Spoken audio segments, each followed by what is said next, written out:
నమస్తే, నేను సిరి. జగన్ భూ రక్ష కాదు, ఇది రైతుల మీద కక్షలాగా అయిపోయింది. గత ప్రభుత్వ హయాంలో 100 ఏళ్ల తర్వాత రీసర్వే అంటూ చేసిన ఈ సర్వేలన్నీ తప్పుడు తడకల్లాగా ఉన్నాయని చెప్పేసి చెప్తున్నారు. ఇప్పుడు కూటమి ప్రభుత్వం అయితే వాటిని అన్నింటినీ సరిచేయాలంటే తలములకలు అవుతున్నారు, కింద మీద పడుతున్న పరిస్థితిలో ఉన్నారు. అసలు ఇది ఏం జరిగింది అనే అంశాన్ని మనకి వివరించడానికి మనతో పాటు ఉన్నారు ప్రముఖ రాజకీయ విశ్లేషకులు రాజా సప్పసాని గారు. నమస్కారం సార్. సార్, ఇప్పుడు జగన్ గారి హయాంలో రీసర్వే అని చెప్పేసి, భూముల రీసర్వే అని చెప్పేసి 100 ఏళ్ల తర్వాత అని చెప్పేసి చేసిన దాంట్లో అన్ని తప్పులు తడకలే. కొన్నిసార్లు సర్వే నంబర్లు మారిస్తే కొన్నిసార్లు ఆ భూమి ఓనర్ల పేర్లే మార్చేసిన పరిస్థితులు ఇప్పుడు ఏర్పడ్డాయని చెప్పేసి రెవెన్యూ డిపార్ట్మెంట్ నుంచి అయితే మనకి న్యూస్లు అయితే అందుతున్నాయి. సరే, అసలు ఏం జరిగిందంటారు సార్ ఇక్కడ? ఇప్పుడు వాస్తవంగా గ్రామీణ ప్రాంతాల్లో రైతాంగానికి సంబంధించిన భూముల సరిహద్దుల దగ్గర కొన్ని సందర్భాల్లో సరిహద్దు వివాదాలు చెలరేగుతూ ఉంటాయి. అలాగే ఓవరాల్గా గ్రామం మొత్తానికి సంబంధించి గ్రామ కంఠం, అలాగే ప్రభుత్వానికి సంబంధించిన ప్రభుత్వ పోరంబోకు భూములు, ఇటువంటి వాటిది కూడా కొన్ని సందర్భాల్లో కొంతమంది వ్యక్తులు కబ్జాలు చేయటం లాంటివి జరుగుతూ ఉంటాయి. అలాగే దేవాలయ భూములు ఉంటాయి, కొన్ని ఇనాం భూములు ఉంటాయి. ఇటువంటి వాటిని కూడా అన్యాక్రాంతం జరుగుతున్న సందర్భాలు కూడా మనం వింటూ ఉంటాం. అంటే రెవెన్యూకి సంబంధించి రకరకాల ఫిర్యాదులు తలెత్తా ఉంటాయి. వీటిల్లో ప్రధానంగా సరిహద్దులకు సంబంధించి ఇప్పుడు నేను చాలా సుదీర్ఘకాలం వ్యవసాయం చేశా, గ్రామీణ ప్రాంతానికి సంబంధించిన వాడిని. నాకున్న అనుభవం ఏంటి అంటే, మా పొలం ఉంది అని అంటే తరతరాలుగా మాకు వచ్చిన పొలం, మా హద్దులు ఎక్కడ అనేది మాకు తెలుసు. మా పక్కనే ఉండే రైతుకి మాకు మధ్య ఎవరి హద్దు ఎక్కడనేది మాకు స్పష్టంగా ఒక అవగాహన ఉంటుంది. ప్రతి సందర్భంలో మనం గట్టు తవ్వి సరిహద్దు రాళ్లు చూసుకోవసరలా. మనకి అనుభవపూర్వకంగానే మన భూమి హద్దు ఎక్కడి వరకు అనేది మనకి నిర్ధారణ అయిపోయి ఉంటుంది.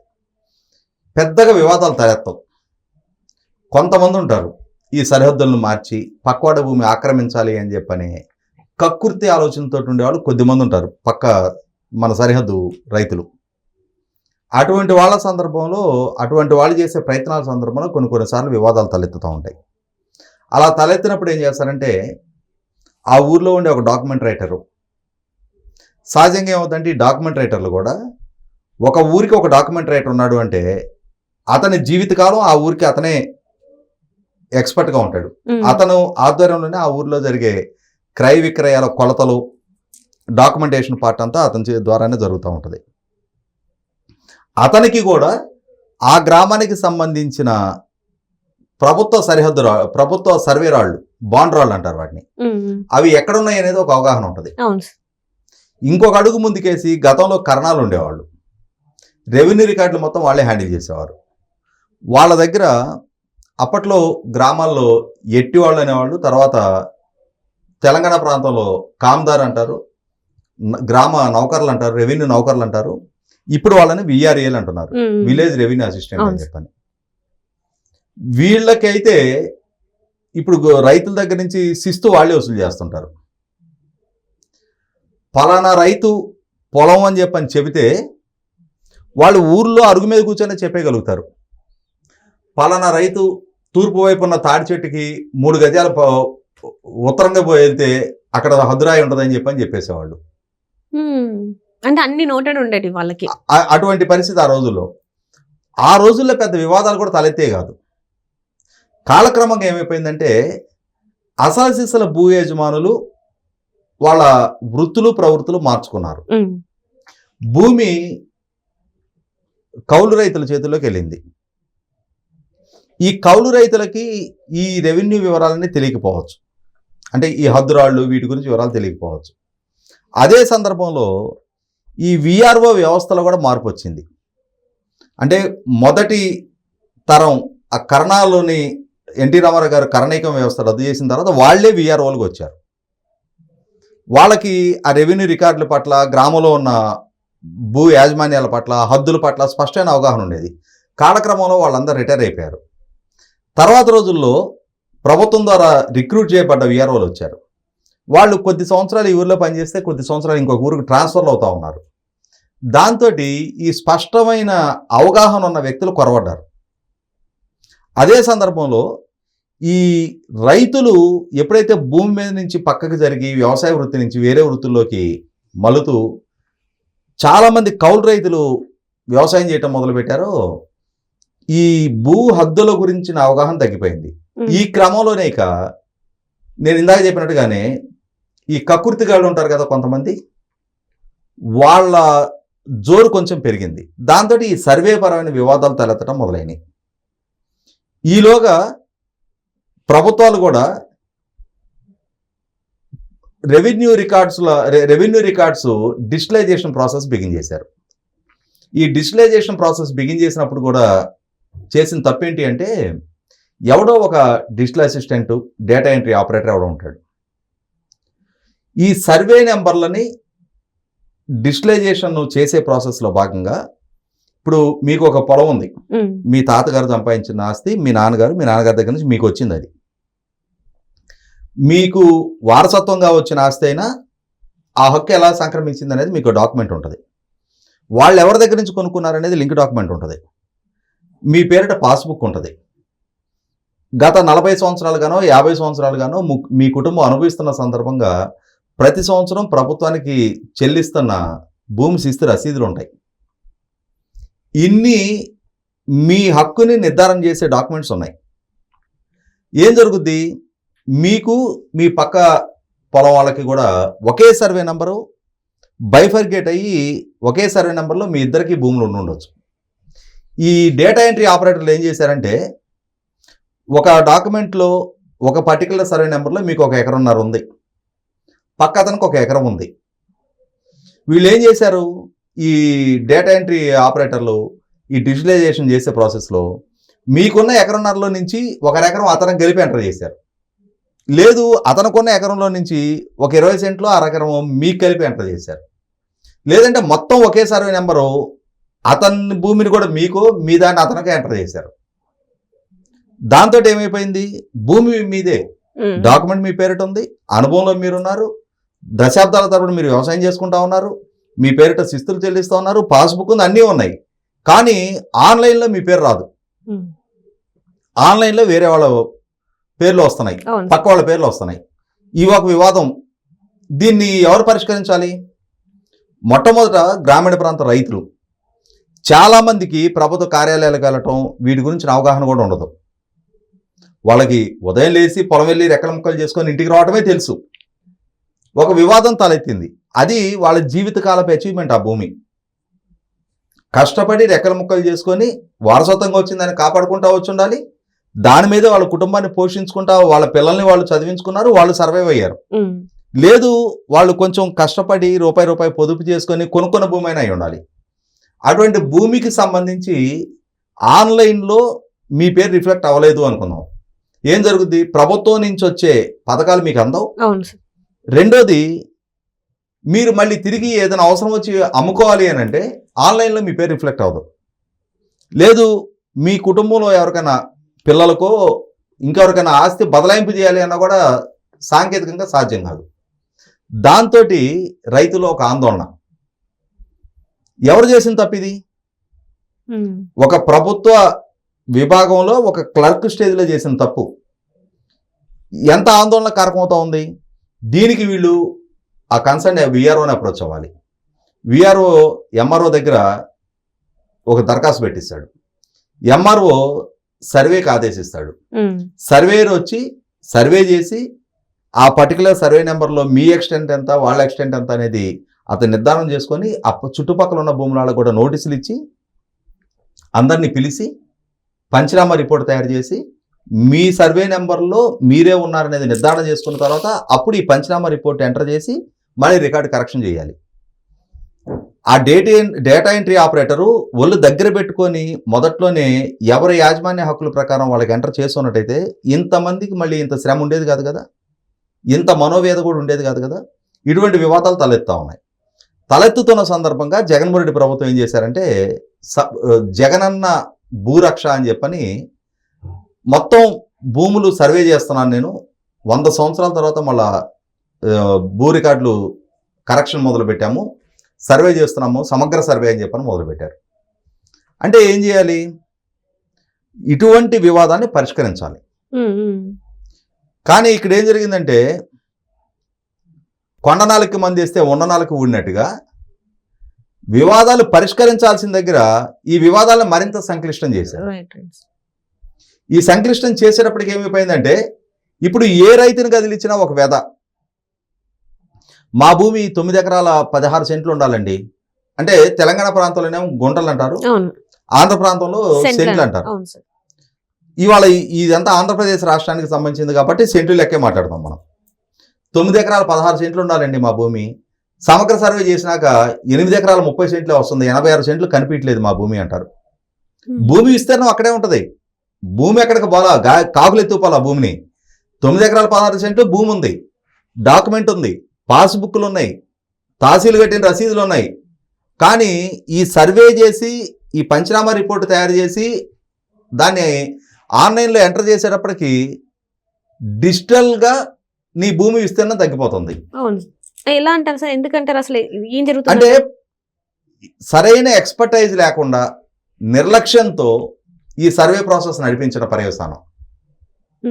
అవగాహన రాహిత్యంతో కొంచెం శ్రద్ధగా ఆ ఒక భూమి సర్వే చేస్తున్నప్పుడు ఆ ఇరుగు పొరుగు వాళ్ళందరినీ కూడా సమన్ చేసి ప్రతి రైతుకి ఈ భూమి సర్వే చేస్తున్నావు, ఈ భూమికి 4 దిక్కులో ఉన్న రైతుల్ని వాళ్ళ సమక్షంలో సర్వే చేసి ఆ సర్వే రిపోర్టు పట్ల వాళ్ళ దగ్గర నుంచి కూడా నిరభ్యంతర పత్రం సంతకం తీసుకోవాలి. ఈ సరిహద్దులు మాకు ఇతనికి ఎటువంటి వివాదం లేదు, అతని భూమిలోనే అతను ఉన్నాడు, ఇది మేము కూడా ధృవీకరిస్తున్నాం, మా మధ్య ఇరుగు పొరుగులుగా మాకు ఎటువంటి విభేదాలు లేవు అని చెప్పని సంతకాలు తీసుకొని ఎంటర్ చేయాలి. లెక్క అయితే ఏ ఆస్తి కొనుక్కున్నా అమ్ముకున్నా ఇదే ప్రాసెస్ జరుగుద్ది.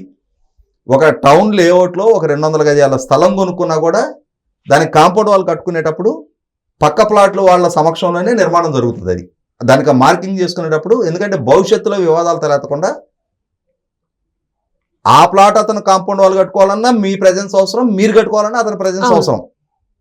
ఇరువురి మధ్య ఇద్దరి మ్యూచువల్ అండర్స్టాండింగ్తో హద్దు నిర్ధారణ చేసుకోవాలి. అలా కాకుండా రైతులు వీళ్ళు చెప్తున్నా కూడా వాళ్ళు వినిపించుకోకుండా ప్రధానంగా జరిగేది ఏంటి అంటే, నేను ఇందాక చెప్పినట్టుగానే రైతులు వాళ్ళ వృత్తిలో వాళ్ళు లేరు, వాళ్ళ భూ యజమానులే, కానీ భూమి మీద వ్యవసాయదారులుగా వాళ్ళు ఉండట్లా, వాళ్ళు కౌలుకి ఇచ్చేసి వేరే వృత్తుల్లో ఎక్కడెక్కడో ఉంటున్నారు. వీళ్ళు ఆ ఊర్లో కౌలు చేసేవాళ్ళు వాళ్ళ బంధువులు ఎవరో చెప్తారు పలానా రోజు సర్వే ఉంది అని చెప్పని, మీరు చూడండి అని చెప్తారు. వాళ్ళు టైం కేటాయించి వచ్చి దాన్ని నిర్ధారణ చేసుకోలేని పరిస్థితుల్లో ఆ నమ్మకంతో మీరు పర్యవేక్షించండి అని చెప్పని చెప్తారు.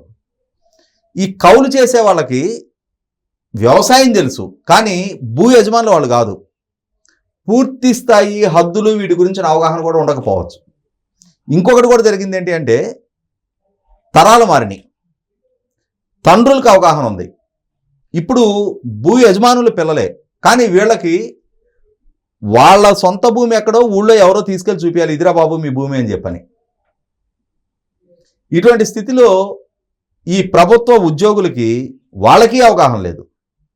ఈ అవగాహన లేని పర్యవసానం దానికి తోడు నిర్లక్ష్యం కూడా తోడయ్యి ఈ భూ యజమానుల అభ్యంతరాలను వాళ్ళు పరిగణలోకి తీసుకోకుండా వాళ్ళ ఇష్టారీతిన వాళ్ళు చేసేలేని పర్యవసానం ఇవాళ ఈ ప్రభుత్వం మారి కొత్త ప్రభుత్వం వచ్చే నాటికి అసలు అంటే కొన్ని విస్మయం కలిగిస్తాయి.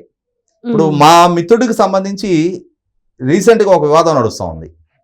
వాళ్ళ అమ్మగారి భూమి అది, అంటే నా క్లాస్మేట్ తను, వాళ్ళ అమ్మగారికి వాళ్ళ పుట్టింటి నుంచి వచ్చిన భూమి. వాళ్ళ అమ్మగారికి ఇప్పుడు 75-76 సంవత్సరాల వయసు ఉంటుంది. అంటే ఆమెకి పుట్టింటి నుంచి వచ్చిన భూమి అంటే కనీసం ఆ భూమికి 100 సంవత్సరాల చరిత్ర ఉంటుంది.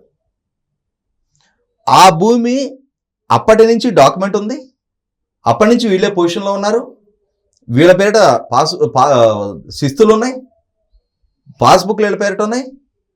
రీసెంట్గా ఈ సమగ్ర సర్వేలో ఒక సర్వే నెంబర్ మొత్తాన్ని లేపేశారు. అసలు ఆ సర్వే నెంబర్ కనిపించలా. రెవెన్యూ రికార్డులో ఉన్న ఒక పర్టికులర్ సర్వే నెంబర్ని లేకుండా చేశారు.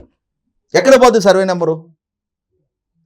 ఏం బయట ఎండబెట్టిన ఒడియాలా కాకులు ఎత్తుకెళ్ళడానికి కాదుగా, వాటిని కూడా కాపాడుకుంటారుగా ఖచ్చితంగా. కాకులు ఎత్తుకెళ్లకుండా. భూమి ఎక్కడికి పోద్ది? అంటే ఇక్కడ బాధ్యత రాహిత్యంతో, నిర్లక్ష్య ధోరణితో ఈ ప్రభుత్వ అధికారులు ఈ రకంగా వ్యవహరించి కొత్త వివాదాలు సృష్టించారు. దాంతో ఇప్పుడు ఎన్డీఏ కూటమి ప్రభుత్వం వచ్చిన తర్వాత రాష్ట్ర వ్యాప్తంగా రెవెన్యూ సదస్సులు ఏర్పాటు చేశారు. ఈ రెవెన్యూ సదస్సులు ఏర్పాటు చేస్తే ఈ రెవెన్యూ సదస్సుల ద్వారానే కాదు, తెలుగుదేశం పార్టీ కేంద్ర కార్యాలయంలో, జనసేన కార్యాలయంలో, భారతీయ జనతా పార్టీ కార్యాలయంలో రెవెన్యూ ప్రిన్సిపల్ సెక్రటరీ సిసోడియా గారు రాష్ట్ర వ్యాప్తంగా పర్యటించిన సందర్భంగా, అలాగే లోకేష్ గారి ప్రజా దర్బార్లో ప్రభుత్వానికి వస్తున్న ఫిర్యాదుల్లో 67% ఈ భూములకు సంబంధించినవి. అలాగే ఇప్పుడు రెవెన్యూ సదస్సులు పెడితే కూడా వాటిలో కూడా ప్రధానంగా ఇవే సమస్యలు తలెత్తా ఉన్నాయి. నాకు బాగా తెలిసిన మా గ్రామానికి సంబంధించిన బండారపల్లి సాంబయ్య గారు ఆయన పేరు. ఆయనకి ఇప్పుడు 75-80 సంవత్సరాల వయసు ఉంటుంది. ఆయన 50 సంవత్సరాల క్రితం కొనుక్కున్న భూమి, 45 సంవత్సరాల క్రితం కొనుక్కున్న భూమి. అప్పటి నుంచి రిజిస్టర్డ్ సేల్ డీడ్ ఉంది, లింక్ డాక్యుమెంట్ ఉంది, హద్దులు ఆయనకి చాలా స్పష్టంగా తెలుసు, పాస్బుక్లు ఆయన పేరిట ఉన్నాయి, శిస్తులు ఆయన పేరిట కడతా ఉన్నారు. సేమ్ ఇదే జరిగింది. ఈ ఆన్లైన్లో డిజిటలైజేషన్ చేసే ప్రాసెస్లో ఈయనకి సంబంధించిన, అంటే ఒక సర్వే నెంబరు ఈయనది పక్క వాళ్ళ భూమి కలిపి ఉంది, ఈయనకి సంబంధించిన ఎకరం భూమి పక్క వాళ్ళ దాంట్లో కలిపేశారు. ఈయనకు ఆందోళన సహజంగా పెద్దతనం వచ్చేస్తూ ఉంది. ఆయనకు ఒకటే కూతురికి కట్టంగా ఇచ్చుకున్నారు, అది వాళ్ళ పిల్లలు కూడా పెద్ద అయిపోయారు. మా లైఫ్ టైంలోనే ఈ ఎటువంటి వివాదాలు లేకుండా మా వారసులకు ఇవ్వాలనే ఆలోచన వాళ్ళకు ఉంటుంది. దీంతో ఆయన నేనే తీసుకెళ్ళి ఎంఆర్ఓతో మాట్లాడిపించి ఎంఆర్ఓ సర్వే చేయించి, ఆ సర్వే చేసిన తర్వాత విఆర్ఓ ఆ సర్వే పంచనామా రిపోర్ట్ని